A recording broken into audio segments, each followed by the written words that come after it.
Jesus கிறிஸ்து கர்த்தருடைய நாமத்துக்கு மகிமை உண்டாவதாக. அந்த நாளில் அநேகர் இந்த காரியங்களை எல்லாம் சொல்லிக் கொண்டிருக்கிறார். இன்றைக்கு தேவனாகிய கர்த்தர் இந்த பத்தியை அவர் கொடுக்கும் பொழுது அவர் சொன்ன ஒரு வார்த்தை, என் மரணத்தையும் என் வருகையும் தெரிவிக்கிறது என்று. அவருடைய வருகையை குறித்து அப்பொழுது கர்த்தரை நாடி தேடி அவரை உயர்த்தி அவரை ஆராதிக்கிறவர்கள், அவருடைய சமூகத்தில் கூடுவர்கள், கிறிஸ்துவின் வருகையிலே மீட்கப்பட்டவர்கள் எப்படி இருப்பார்கள், இதற்காக இந்த பந்தியை அவர்தாமே ஆயத்தப்படுத்தி என்னை நினைவு கூறும் போதெல்லாம் இவைகளை செய்யுங்கள் என்று சொன்னார் என்று சொன்னார். எப்பொழுதும் நீங்கள் அவருக்குள்ளாகவும் அவர் நமக்குள்ளாகவும் இருக்கும்படியாக தான் இந்த பத்தியை அவர் அப்படியாக செய்து வைத்தார். கடந்த மாதத்தில் பார்த்தோம் என்னவென்றால், என்ன வார்த்தை பார்த்தோம்? கொஞ்சம் சத்தமா சொல்லுங்க. இல்ல, கடந்த மாதம் திருவிருந்து எடுக்கும் பொழுது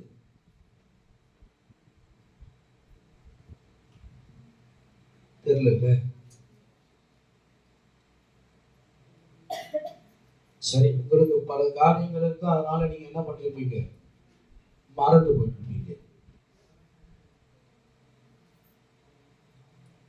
இந்த அப்பம் இது என்னுடைய மெய்யான சரீரமாக இருக்கிறது,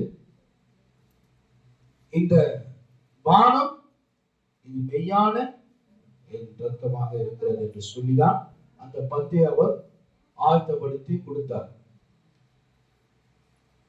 இவைகளை என் மரணத்தையும் என் வருகையும் தெரிவிக்கிறதாக இருக்கிறது என்று.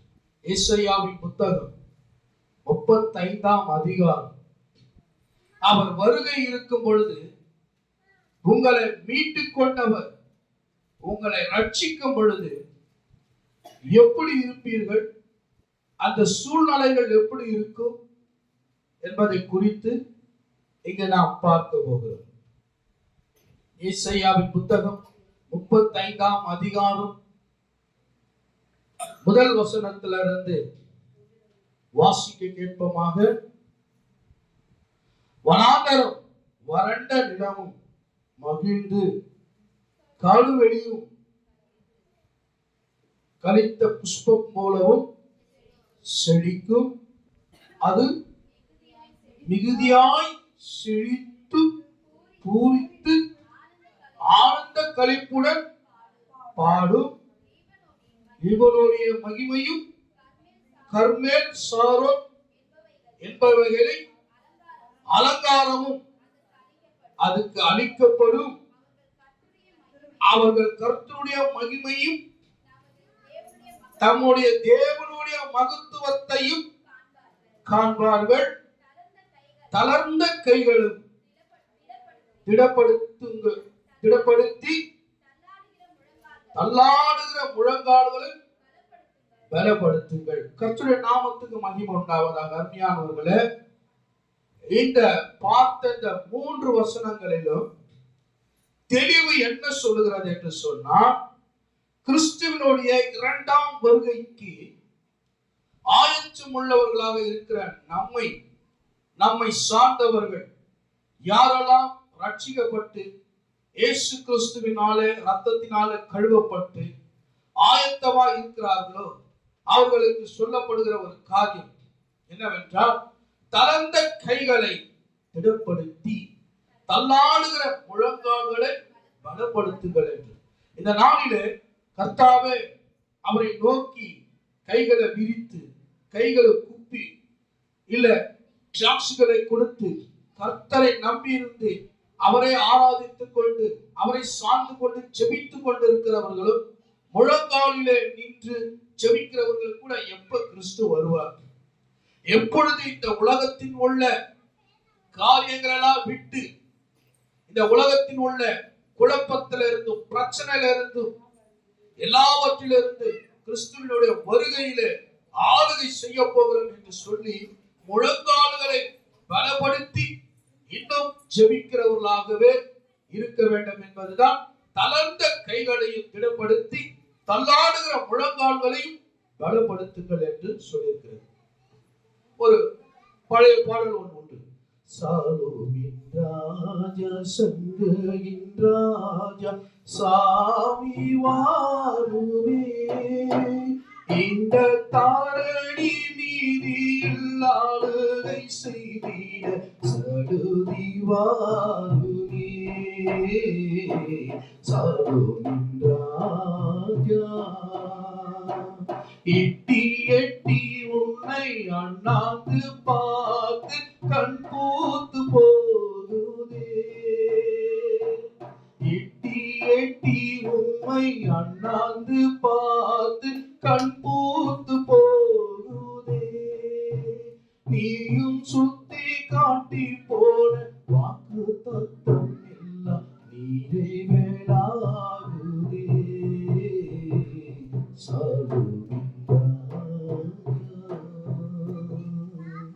எதற்காக இந்த பாடல் என்றால், எப்பொழுது கிறிஸ்து வருவார், எப்பொழுது வருவார். அதான் எட்டி எட்டி அண்ணாந்து பார்த்து கண் பூத்து போகுது, எப்பொழுது அவர் வருவார் என்று சொல்லி இந்த வார்த்தை இவ்வாறு சொல்லுகிறது. அருமையானவரே, இது வாழ்க்கை அல்ல.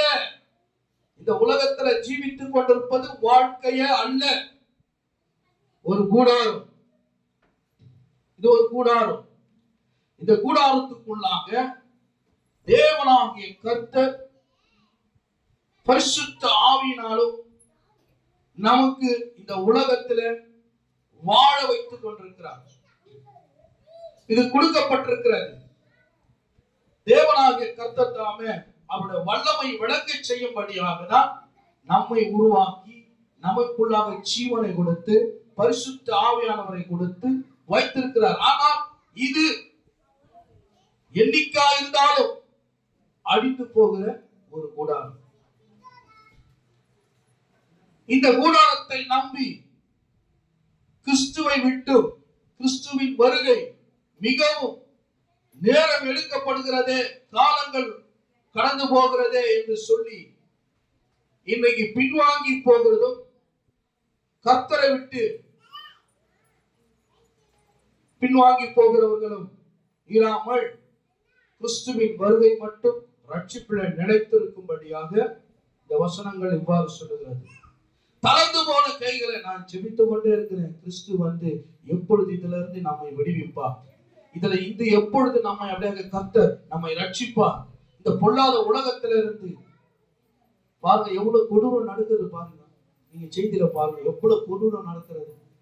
அன்பே கிடையாது, யாருக்குமே இரக்கம் கிடையாது. இரக்கம் இல்லாமல் சிறு பிள்ளைகள் முதல் முதியோர்கள் வரைக்கும் செய்யக்கூடிய எல்லா விதமான அக்கிரமத்தை நாம் பார்க்கிறோம். இருக்க இருக்க இந்த உலகம் மிகவும் மோசமாதான் போகும். ஆகையினாலதான் நீங்கள் தளர்ந்து போகாதபடிக்கு கால்கள் முழங்கால்கள் பலப்படுத்தும்படியாக கர்த்தரை நோக்கி செபித்துக் கொண்டே இருக்க கிறிஸ்துவின் வருகை இருக்கும்படியாக. அடுத்தது சொல்லுகிறது 4வது வசனம், மனம் பதறுகிறவர்களை பார்த்து நீங்கள் பயப்படாத இருங்கள், திடன் கொள்ளுங்கள், இதோ உங்கள் தேவனாகிய தேவன் நீதியை சரிகட்டவும் உங்கள் தேவன் பதிலளிக்கவும் வருவார். அவர் வந்து உங்களை ரட்சிப்பார். கரங்களை தட்டி கர்த்தரை மகிமைப்படுத்துமா. மனம் பதறுகிறவர்களே, இன்னைக்கு உலகத்துல சாவை குறித்து பயந்து கொண்டிருக்கிறவர்களே, இனி உலகத்துல என்ன நடக்கும் என்று சொல்லி பயந்து கொண்டிருக்கிறவர்களே, உலகம் போற போக்கு உங்களுக்கு அநேக செய்திகள் தெரியாதனால நார்மலா போற மாதிரி வந்துட்டு இருக்கிறீங்க. மிகவும் அழிவுக்குள்ளாக சென்று கொண்டிருக்கிறது. ஆகையால்தான் இங்க சொல்லுங்க, மனம் பதறுகிறவர்களை பார்த்து நீங்கள் பயப்படாத இருங்கள், திடன் கொள்ளுங்கள், இதோ உங்கள் தேவன் நீதியை சரி கட்டவும் உங்கள் தேவன் பதிலளிக்கவும் வருவார். அவர் வரும்போது உங்களை ரட்சிப்பார் என்று சொல்லுங்கள். ஹல்லேலூயா. ரட்சிப்பார் என்று சொல்லுங்கள், உங்களை விடுவிப்பார் என்று சொல்லுங்கள் என்பதை குறித்து அடுத்தது பார்க்கிற 5வது வசனம் நீங்க வாசிங்க. அப்பொழுது குருடரின் கண்கள் திறக்கப்பட்டு செவிடரின் செவிகள் திறவுண்டு போம். அப்பொழுது முடவன் மானை போல் குதிப்பான். ஊமையன் நாவும் கெம்பீரிக்கும். வனாந்தரத்திலே தண்ணீர்களும் வெளியிலே ஆறுகளும் பாய்ந்தோடும். வெட்டாந்தரை தண்ணீர் தடாகமும் வறண்ட நிலம் நீரூற்றுகளும் ஆகும். கர்த்தருடைய நாமத்துக்கு மகிமை உண்டாவதாக. அருமையானவர்களே, எனக்கு நிறைய டைம் அப்படியே சொல்லியிருக்கேன், என் கால் அடிபட்டது. இன்னும் பாருங்க, தேவனாகிய கர்த்தர் எப்படி ஒரு அந்த சாட்சியாய் வைத்து தேவனாகிய கர்த்தர் சொல்ல வைக்கிறார் என்பதை குறித்து சொல்லுகிறேன்.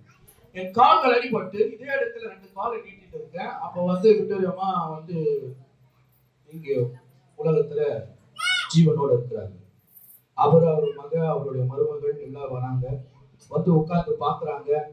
இப்பதான் ரட்சிக்கப்பட்டு ஞானஸ்தானம் எடுத்தேன். ஒரு மாதக்குள்ள இருக்க நினைக்கிறேன். அதுக்குள்ளாவே எனக்கு 2 காலம் உடஞ்சி போச்சு. அவங்களாம் பாக்குறாங்க, என்னப்பா இப்பதான் ரட்சிக்கப்பட்ட ஊழியர் நடந்துட்டு இருக்குது, பாரதி பாசம் தான் நடந்துட்டு இருக்கிறாங்க. இப்பதான் ரட்சிக்கப்பட்டார், அதுக்குள்ள 2 காலம் உடஞ்சி போச்சு அப்படின்னு அவங்க சொல்லிட்டு இருக்கிறாங்க. நான் 2 காலம் நீட்டிட்டு இருக்கிறேன், அவங்க எதிர்த்து உட்கார்ந்துட்டு இருக்கிறாங்க. ஏன்னா என்னால அந்த டைம்ல அவங்க முதியோரா இருந்தாலும் என்னால என்ன பண்ண முடியல, காலம் அடக்க முடியல, 2 காலம் உடஞ்சிருக்கு. அப்படி இருக்கிற சூழ்நிலை அவங்க பார்த்துட்டு சொல்லிட்டு விசாரிச்சுட்டு எப்படி பாருக்கு வழி இருக்கிறாங்க. அதை பத்தி எனக்கு ஒன்றும் கவலை கிடையாது. எப்படி அதை குறித்து எனக்கு ஒன்றும் கவலை கிடையாது. எனக்கு 2 கால் இல்லாவிட்டாலும் என் பிள்ளைங்க படிப்பு கூட முடியல. அப்ப 2 கால் எனக்கு உடைந்து இல்லாமல் போனாலும் பரலோகத்துல எனக்கு 2 கால்கள் உண்டு. ஹல்லேலூயா. என் தேவன் என்னை அங்கு நடக்க செய்வார். நான் சொல்லி கிட்டத்தட்ட ஒரு 20 வருஷம் கிட்ட இருக்கும் நினைக்கிறேன். 20 வருஷத்துக்குள்ள இருக்கும். தேவனுடைய நாமத்துக்கு மகிமை உண்டாவதாக. இங்க சொல்லப்பட்ட அந்த 5வது வசனத்தை அப்படியே திருப்பி நீங்க வாசிங்க. எனக்கு கொஞ்சம் அச்சமா இருக்குது. அப்பொழுது குருடரின் கண்கள் திறக்கப்பட்டு செவிடரின் செவிகள் திறவுண்டு போம். அப்பொழுது முடவன் மானை போல் குதிப்பான். ஊமையன் நாவும் கெம்பீரிக்கும். வனாந்தரத்திலே தண்ணீர்களும் வெளியிலே ஆறுகளும் பாய்ந்தோடும். வெட்டாந்தரை தண்ணீர் தடாகமும் வறண்ட நிலம் நீரூற்றுகளும் ஆகும். இங்க பார்க்கிறீர்களே, கிறிஸ்துவின் வருகை, கிறிஸ்துவுக்காக ஜீவிக்கிறவர்கள், கிறிஸ்துவை பின்பற்றுகிறவர்கள், அவருடைய வசனத்துக்கு கீழ்ப்படுகிறவர்கள், அவருடைய வருகையை எதிர்பார்த்து எப்பொழுதும் அவர் சொன்ன வார்த்தையை நினைத்துக் கொண்டு அவர் மரணத்தையும் அவர் வருகையும் தெரிவித்து இந்த பந்தியில ஐக்கப்பட்டு இருக்கிறவர்களுக்கு அவர் என்ன செய்கிறாரா, அவர்களை நடக்க முடியாதவர்களை நடக்க செய்யும்படியாக. ஹல்லேலூயா. அதுதான் நான் அப்ப சொன்னேன், எனக்கு 2 கால்கள் இல்லைன்னா கூட தேவனாகிய கர்த்தர் பரலோகம் நான் செல்லும் பொழுது என்னை அவர் நடக்க செய்வார். ஹல்லேலூயா. எதெல்லாம் உனக்குள்ளாக குறையா இருக்கிறதோ கிறிஸ்து இயேசுவின் வருகையிலே அதை உனக்கு நிறைவாய் கொடுக்கிறவரா இருக்கிறார். ஹல்லேலூயா. ஹல்லேலூயா. லாசரு ஐஸ்வர்யவானை குறித்து சொல்லப்பட்டிருக்கிற வார்த்தை நிறைய டைம் கேள்விப்பட்டிருப்போம். ஆனால் அதுல அவன் பூமியில இருக்கும் பொழுது அவனுடைய பற்கள் கொப்பளங்கள் உடைத்து அந்த தண்ணி வெளியே வருது அங்க சொல்லப்பட்டிருந்தது. ஆனால் அதே மனிதன் மரித்த பிற்பாடு அது போல அங்க சொல்லப்படவே இல்லை. ஹல்லேலூயா. அங்கு சொல்லப்படவே இல்லை. அவன் தேற்றப்பட்டான் என்று எழுதப்பட்டிருக்கிறது. நீயோ கைவிடப்பட்டாய் என்று சொல்லி இருக்கிறது, மிகப்பெரிய ஒரு பணக்காரனை குறித்து. ஆனால் அவனோட சரீரத்தை குறித்து அங்கேயும் அழுகி போயும் கொப்பளம் வந்து நீர் வடிந்ததாக இல்லை. இப்ப சொல்லப்பட்ட இந்த வார்த்தையின் பிரகாரம் செவிடர்கள் செவிகள் திறவுக்கும் அவன் அப்பொழுது முடவன் மானை போல உதிப்பான். ஊமையன் நாவுகளும் கம்பீரத்தில் ஹல்லேலூயா கம்பீரத்தில் சத்தமிடும்படியாக என்று சொல்லி, இன்றைக்கு உனக்குள்ளாக இருக்கிற உன் இருதயம் வீக்கா இருக்கலாம், உன் கை கால்கள் எல்லாம் கலந்து போயிருக்கலாம், நீ நடக்க முடியாதவர்களா இருக்கலாம், உனக்கால எதையும் செய்ய முடியாதவர்களா இருக்கலாம். ஆனால் கர்த்தர் தாமே உன்னை ரட்சிக்கும் பொழுது, உன்னை மீட்டு எடுக்கும் பொழுது எல்லாம் குறைவும் கிறிஸ்து இயேசுக்குள்ளாக நிறைவா இருக்கும். அல்லேலூயா. அதனால் இங்க பார்க்கிறோம். அப்போஸ்தலர் புத்தகம் 3ஆம் அதிகாரத்துல பார்க்கிறோம். அங்க பார்க்கும் பொழுது அங்க சொல்லப்படுகிறது என்னவென்றால், திடீரென்று ஆண்டவர் தாமே இந்த வசனத்தை வாசித்துக் கொண்டிருக்கும் பொழுது அங்க ஒரு வசனத்தை அப்படியே அப்போஸ்தலர் புத்தகத்துல பார்க்கிறோம். பேதுரும் யோவானும் அலங்கார வாசலுக்கு கடந்து செல்லும் பொழுது அங்கே பார்க்கும் பொழுது ஒரு நடக்க முடியாத ஒரு மனிதர் அந்த வாசல் அருகில என்ன பண்ணுவாங்களாம், அவங்க தூக்கி கொண்டு வந்து அங்கே உட்கார வைப்பார்களாம். நடக்க கூட முடியாது, நடக்க கூட முடியாத மனிதர். வசனத்தை வாசித்து பாருங்க. தூக்கி கொண்டு வந்து அங்கே உட்கார வைப்பார்கள். எதற்காக என்றால், அவர்கள் வேதம் எழுதுகிறதுனால சொல்றேன், நீங்க தப்பா நினைக்க கூடாது, பிச்சை எடுக்கும்படியாக அங்கே கொண்டு வந்து அவர்களை உட்கார வைப்பார்களாம்.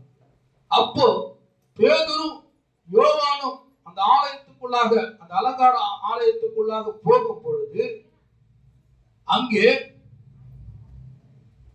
அவர்களிடத்திலே ஒரு பிச்சை கேட்கிறார். கேட்கும் பொழுது அவர்கள் இவனை உற்று பார்த்து,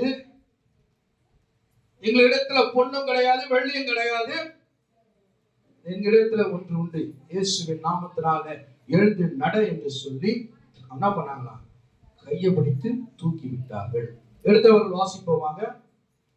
அப்பொழுது பேதுரு, வெள்ளியும் பொன்னும் என்னிடத்தில் இல்லை, என்னிடத்தில் உள்ளதை உனக்கு தருகிறேன், நசரேயனாகிய இயேசு கிறிஸ்துவின் நாமத்தினாலே நீ எழுந்து நட என்று சொல்லி வலது கையினாலே அவனை பிடித்து தூக்கி விட்டான். உடனே அவனுடைய கால்களும் கரடுகளும் பலன் கொண்டது. அவன் குதித்தெழுந்து நின்று நடந்தான்.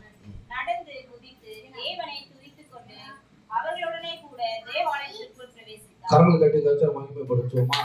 நடக்க முடியாத இருந்த ஒரு நடக்க முடியாமல் இருந்த அந்த மனிதனை தேவனாகிய கர்த்தருடைய நாமத்தினாலே தூக்கி நடக்க செய்த சீஷர்கள் இவர்களே அவனை நடக்கும்படியாய் செய்து குதித்தும் துதித்தும் தேவாலயத்துக்குள்ள எப்படி போனாரோ அதே போலதான் கிறிஸ்துவின் வருகையிலே நம்மிடத்துல எது இல்லையோ அதை தேவன் கொடுத்து பரலோகத்துல பிரவேசிக்க செய்ய வல்லவரா இருக்கிறார். எத்தனை பேர் விசுவாசிக்கிறீங்க? கரங்களை தட்டி கர்த்தரை மகிமைப்படுத்துங்க.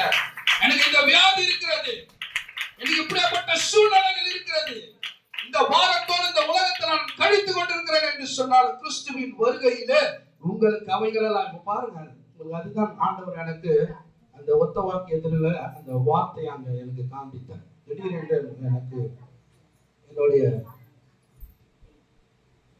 மூளைக்குள்ளாக அந்த வார்த்தை வந்தது. அங்க யோவானும் பேதுரும் செஞ்சாங்கள ஒரு அற்புதம்.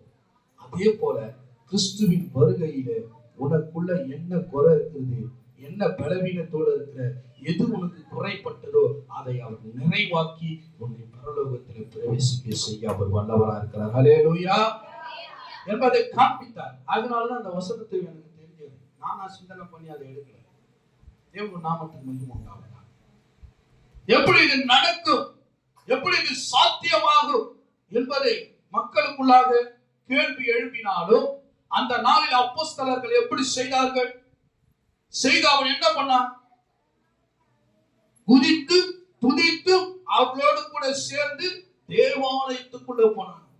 அதே போலதாங்க இன்றைக்கு கர்த்தரை விசுவாசிக்கிற அந்த நாளிலே நான் சொன்னேன், எனக்கு 2 கால்கள் அடிபட்டு நடக்க முடியாமல் போனாலும் கிறிஸ்து இயேசுவின் வருகையிலே அவர் என்னை ரட்சிக்கும் பொழுது, அவர் என்னை மீட்டெடுக்கும் பொழுது நான் 2 கால்களோடு பரலோகத்தில் இருப்பேன் என்று சொல்லி தேவனுடைய நாமத்துக்கு மகிமை உண்டாவதாக. அவர் சொல்லியிருக்கிறார், நீ வீட்டை இழந்தாலும் சரி, மனைவியை இழந்தாலும் சரி, சகோதரனை இழந்தாலும் சரி, எதை இழந்தாலும் கர்த்தர் உனக்கு கொடுக்க அவர் வல்லவராய் இருக்கிறார். ஹல்லேலூயா. எத்தனை பேர் விசுவாசிக்கிறீங்க? ஆமென் சொல்லுங்க பாப்போம். வசனம் சொல்லுது, நான் சொல்லல. தெளிவா இன்னொரு விஷயம் கூட நான் அப்படியே வாசிக்கிறேன், நன்றாக கேளுங்க. 5:6 வாசிங்க. ஏசாயாவின் புத்தகத்துல 35ஆம் அதிகாரத்துல 5:6 அப்படியே வாசிங்க. அப்பொழுது குருடரின் கண்கள் திறக்கப்பட்டு செவிடரின் செவிகள் திறந்து போகும். அப்பொழுது முடவன் மானை போல் குதிப்பான், ஊமையன்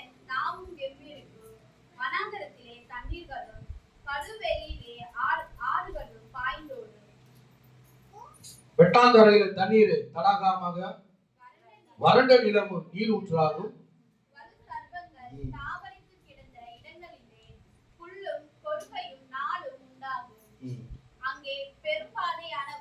கவனித்து பாருங்க, பெரும் பாதை ஒன்று உண்டாக்கப்பட்டிருக்கும். அது ஆசிரியாவில் இருந்து எகிப்துக்கு ஒரு வழி, பெரும் வழி. ஆசிரியாவில் இருந்து எகிப்திற்கும் ஒரு பெரும் வழியை அந்த பாதை சொல்லுகிறது. அங்கு பெரும் பாதை வழி இருக்கும். அது பரிசுத்த வழி என்னப்படும். தீட்டு உள்ளவர்கள் நடந்து வருவதில்லை. அந்த வழியிலே நடக்கிறவர்கள் பேதையா இருந்தாலும் திசை கெட்டு போவதே இல்லை. சிங்கம் இருப்பதில்லை, துஷ்ட மிருகம் அங்கு இருப்பதும் இல்லை, அங்கு காணப்பட மாட்டாது. மீட்கப்பட்டவர்களே அதில் நடப்பார்கள். கரங்களை தட்டி கர்த்தரை மகிமைப்படுத்துங்கள். மீட்கப்பட்டவர்கள் அங்கு நடப்பார்கள். 10வது வசனம், கர்த்தரால் மீட்கப்பட்டவர்கள் திரும்பி ஆனந்த களிப்புடன் பாடி சீயோனுக்கு வருவார்கள். நித்திய மகிழ்ச்சி அவர்கள் தலையில் மேல் இருக்கும். சந்தோஷமும் மகிழ்ச்சியும் அடைவார்கள். சஞ்சலமும் தவிப்பும் ஓடி போகும். ஹல்லேலூயா. அங்க இந்த மாதிரி கஷ்டத்தெல்லாம் உங்களுக்கு கிடையாது. இந்த மாதிரி பாரம் கிடையாது. எதை குறித்து கவலை கிடையாது. ஆகையால் தான் சொல்லுகிறது, கர்த்தரால் மீட்கப்பட்டவர்கள் திரும்பி ஆனந்த களிப்புடன் பாடி சீயோனுக்கு வருவார்கள். நித்திய மகிழ்ச்சி அவர்கள் தலையின் மேல் இருக்கும். சந்தோஷமும் மகிழ்ச்சியும் அடைவார்கள். சஞ்சலமும் தவிப்பும் ஓடி போகும். இந்த உலகத்துல நீ அவ்வளவு லட்சமா செலவு பண்ணாலும் உன் உடம்பை சுகப்படுத்த ஒரு ஆளால முடியாது. அப்படி சுகப்படுத்தி வைத்தாலும் அது மண்ணுக்கு தான் இறையா போகும். அது ஒன்றத்துக்கு பிரயோஜனமற்றது. இலவசமாய் கொடுத்த இந்த ரட்சிப்பை, இலவசமாய் தேவனாகிய கர்த்தர் நமக்காக ரத்தம் சிந்தி மீட்டெடுத்தவர். அவர் சொல்லுகிறார், எந்த குறைவில்லாமல் உன்னை நிறைவாக பரலோகத்தில் சேர்ப்பதற்காக. ஹல்லேலூயா, ஹல்லேலூயா. 5 லட்சம் 10 லட்சம் கொடுத்து என்னதான் ஹார்ட், கை, காலு, வயிறு என்னதான் நாம செலவு பண்ணி செஞ்சாலும் கடைசியாக அது போய் சேர்வது மண்ணுக்கு தான் ஏற. மற்றபடி ஒரு பிரயோஜனமும் கிடையாது. ஆனால் இங்கே கிறிஸ்துவுக்காக வாழும் பொழுது, அவரோட வசனத்துக்கு கீழ்ப்படியும் போது, அதை கற்றுக்கொள்ளும் பொழுது, அதை காத்து நடக்கும் பொழுது, கடைசி வரைக்கும் இருக்கும் பொழுது, அவர் வந்து உங்களை என்ன பண்ணுவாராம்? ரட்சிப்பார். ஹல்லேலூயா என்று சொல்லுங்கள் என்று சொல்லியிருக்கிறது. அருமையானவர்களே, தேவனாகிய கர்த்தர் நிறைய வசனம் அது இருக்கு. ஆனால் இருந்தாலும் இப்ப நமக்கு அதை பார்க்க நேரம் இல்லை. தேவனாகிய கர்த்தர் நமக்கு ஆட்சி நாட்களை கொடுக்கிற வரைக்கும் இந்த வேதாங்கத்தை முழுவதுமாக நாம் பார்க்க தேவன் தாமே அனுகிரகம் செய்வாராக. ஆகையினாலே அருமையானவர்களே, நீங்க என்ன பண்ணுறீங்களா? ஆனந்த களிப்புடன். இந்த உலகத்துல இருக்கா? உலகத்துல இருக்கா? கிடையாது. ஒரு நிமிஷம் நீங்க சிரிச்சீங்கன்னா மறு நிமிஷமே நமக்கு தீமை வரும். ஆனா தேவனாகிய கர்த்தர் தாமே அவைகளிலிருந்து விடுவிக்கிறார். அது வேற விஷயம். இது அழிந்து போகிறவருக்கும் அழியாமல் இருக்கிறதற்கும் ஒரு வித்தியாசத்தை தேவனாகிய கர்த்தர் வைத்திருக்கிறார். இது யாருமே கொடுக்க முடியாது. இதை எங்கேயுமே நீங்க கேள்விப்பட்டும் இருக்க முடியாது. இந்த 35ஆம் அதிகாரத்துல 5-6 வசனத்தை யாராலுமே செய்ய முடியாத ஒரு காரியம். தேவனுடைய நாமத்துக்கு மகிமை உண்டாகுங்க. அதுதான் உங்களுக்கு சொன்னேன். லாசருக்கும் அந்த உயரமான இருந்த மிகப்பெரிய ஒரு பணக்காரனுக்கும் இருந்த காரியத்துல அந்த வசனத்தை நீங்கள் வாசித்தீர்கள் என்றால், அவன் ரோட்டு ஓரத்துல உட்கார்ந்து கொண்டிருந்தான். அவனுக்கு என்ன இருந்தது? நிறைய பழங்கள்லாம் இருந்தது.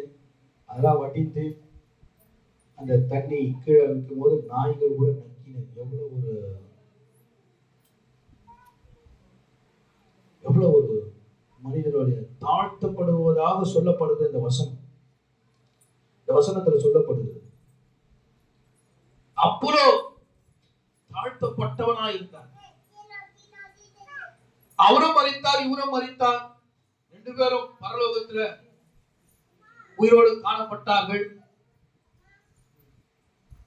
ஆனால் அவனுக்குள்ள, அவனோட சரீரத்துல இப்படி அழுகின நிலையை கொண்டு அங்க இல்லை. அதுக்காக தான் உதாரணமாக மார்த்தாலும் மரியாளோட சகோதரன் ஆகிய லாசருவை கூட அழுகி போடுதா இருக்கும் என்று சொன்னாலும் அது அழியாமல் அவர் அப்படியாக மீட்டெடுத்ததை அங்கே முன்மாதிரியா அவர் காண்பித்தார். ஹல்லேலூயா. அவர் சொல்றாங்க, ஆண்டவரே, இப்பொழுது இவைகள் எல்லாம் அழுகி போயிருக்குமே, பரட்டினால் நாற்று அடிக்குமே என்று சொன்னால் கூட அவர் அந்த மாதிரி அல்ல. கிறிஸ்துவின் உயிர்ப்புக்கு எப்படி இருக்கும் என்று சொன்னால் புதுமையா இருக்கும். ஹல்லேலூயா. புது சிருஷ்டியாக இருக்கும். அழுகினதெல்லாம் அங்க இருக்காது, கெட்டு போனதெல்லாம் அங்க இருக்காது. அதனால வேதம் சொல்லுகிறது, தீமையானவர்கள் அந்த வழியிலே நடந்து போவதே இல்லை. தேவனாகிய கர்த்தர் கெட்டு போனதும் அழுகினதும் குறைப்பட்டதும் அங்கே இருக்கவே இருக்காது என்று வேதம் சொல்லுகிறது. இப்படியாப்பட்ட ஒரு தெய்வம் நமக்கு வேணுமா?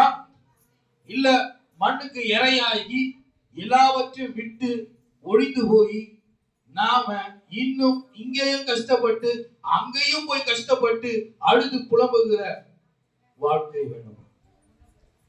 கர்த்தருடைய நாமத்துக்கு மகிமை. அருமையானவர்களே, உங்களுக்கு 1000 கஷ்டம் இருக்கலாம், 1000 பாரங்கள் இருக்கலாம், துயரங்கள் இருக்கலாம், சரீரத்துல பலவீனங்களும் இருக்கலாம். ஆனால் எல்லாவற்றையும் பூரணமாய் கொடுக்கிற தெய்வத்தை தான் நாம் ஆராதித்துக் கொண்டிருக்கிறோம், அவரை தான் நேசித்துக் கொண்டிருக்கிறோம். ஆகையினால இந்த பந்திய அவரோட வருகை மட்டும் நாம் செய்வோமாக. ஹல்லேலூயா, ஹல்லேலூயா. கிறிஸ்துவினுடைய ஆளுகை இருக்கும் பொழுது இவைகள் எல்லாம் சொல்லப்பட்டது பாருங்க. வெட்டான் தரையில கூட தண்ணீர் தடாகமாக அப்படி ஆண்டவரை நீரூற்றுகளாக அவர் மாற்ற அவர் வல்லவராக இருக்கிறார். கர்த்தருடைய நாமத்துக்கு மகிமை உண்டாவதாக. அருமையானவர்களே, தேவனாகிய கர்த்தர் அப்படி செய்து வழிநடத்த அவர்தாமே வல்லவராக இருக்கிறார். எத்தனை பேர் விசுவாசிக்கிறீங்க? விசுவாசிக்கிறீங்க? நாம் எதற்காக வாழ்கிறோம்? உங்க பிள்ளைக்காக வாழுங்க, சரிதான். உங்க கணவருக்காக வாழுறீங்க, சரிதான். உங்க அம்மாக்காக வாழுறீங்க, சரிதான். உங்க அப்பாக்காக வாழுறீங்க, சரிதான். ஆனால் கூட அதுக்கு மேலாக கர்த்தருக்காக வாழ்கிறதாக இருக்க வேண்டும். ஹல்லேலூயா. உமக்காக யாவும் சகித்துக் கொள்வேன், என் ஜீவனையும் பொருட்டாக மதிப்பதில்லை. உனக்காக யாவும் சகித்துக் கொள்வேன், என் ஜீவனையும் பொருட்டாக மதிப்பதில்லை. நான் வாழ்வது உமக்காக, உமது ஊழியம் செய்வதற்காக. நான் வாழ்வது உமக்காக, உமது ஊழியம் செய்வதற்காக. ஹல்லேலூயா. இதுதான் நம்முடைய ஜீவன்.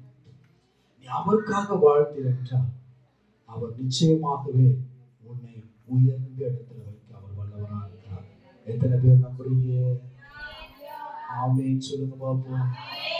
அப்பதான் உங்க வாழ்க்கையில அப்படியே நடக்கும். ஹல்லேலூயா. கர்த்தர் எனக்காக ஜீவனை கொடுத்தால் நான் அவருக்காக வாழ்வேன், அவருடைய ஊழியத்துக்காக வாழ்வேன்,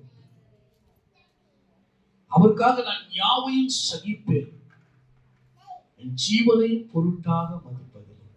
அவர் மதிச்சாரா? அவர் ஜீவனை அவர் பொருட்டாக மதிக்கவே இல்லை. எல்லா பாவிகளுக்காக, எல்லாம் பாவம் செய்து தேவ கிருபை அற்று போனவர்களுக்காகவும் அவர் ஜீவனை கொடுத்தார்.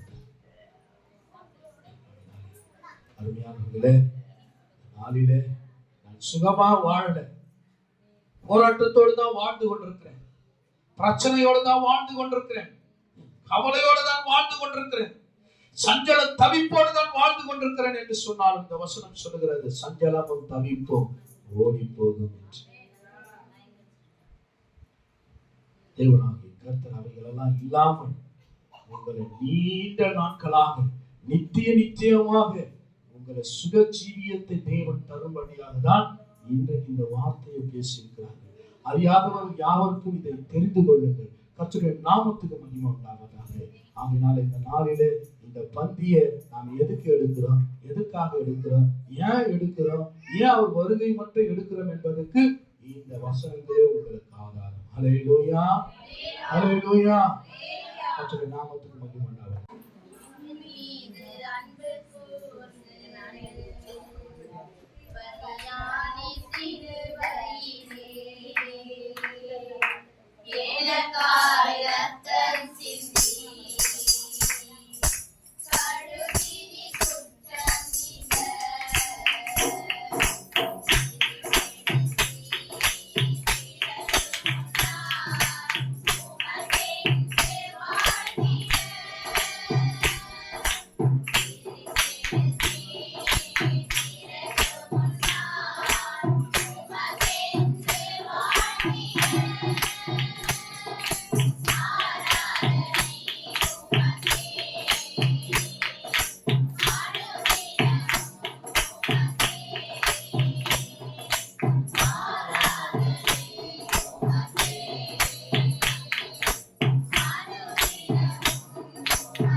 Hallelujah.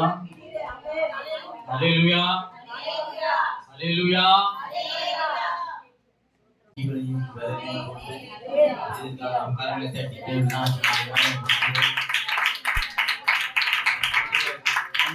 அனைவரும் பாக்கியவான்கள்.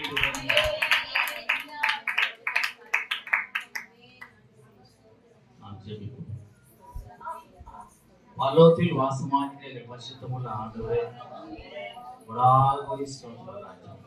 நல்ல நாளிலே கர்த்தாவே உம்மை ஆராதிக்கவும் உம்மை துதிக்கவும் இந்த வசனத்தை நாங்கள் கேட்கும் கொடுத்த கிருபைக்காக நன்றி அப்பா, நன்றி.